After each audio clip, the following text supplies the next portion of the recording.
We're going to do one more before we go to the break, and that's Adcorp. Again, a company we do talk about fairly often. It's South Africa's largest employment services company because they do all of that stuff. Permanent recruitment, flexible staffing, that's the sort of labor broker type of thing. Business process outsourcing, so that's also interesting. Call centers, that kind of thing. Founded as early as 1975. Done quite a lot of deals and bolt-ons along the way to get it to this point. Market cap 3.3 billion rand. Price to earnings ratio 20.6. Dividend yield 3.6. So that tells you a mature, well-established operation. What more can we say about these guys?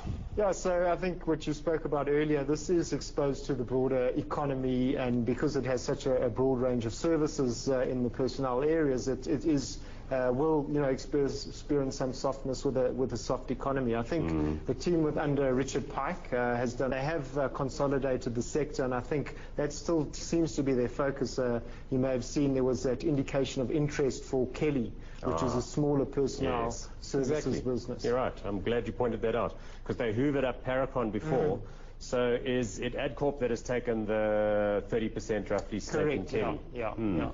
But there seems to be a little bit of competitive there. The Kelly announced they had two expressions of interest. Right. So and what you saw, Kelly's results was they were struggling. They're seeing a nice turnaround in their operations. It's small though, 230 million rand. That's a kind of bolt-on acquisition. I think is their bread and butter for Adcorp. Because effectively Kelly owns brands like PAG and Kelly, which are in the same space. So assuming that you have established relationships between particular large corporates and their preferred recruitment service provider, you could bring that in under the same hood. You could operate the brands under the same broad ambit for a while. You don't have to throw everybody together. You can retain those and businesses. I think that's how Adcorp has run it, mainly retaining the What about the labour broking thing? I mean, that was very hot political debate a few years ago. It's gone quiet, which I sort of read as an indication that government and the unions agreed to disagree about it, and they were sort of soft peddling it, and that government has sort of realized that there does need to be an element of flexibility in the labour market.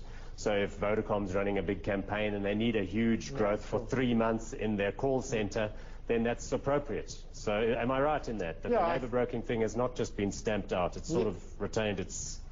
I agree with that. I think it's been depoliticized, the issue, and government has realized that jobs are clearly a very important aspect of our economy, and so I think they recognize the role that labour broking can play in the jobs environment. Okay, so this one's sort of going with the economy. They're doing fine, nice team. That share price does look like it's sort of more hot or not? Yeah, I'd say hot. I like the team and some of the stuff that they're doing recently.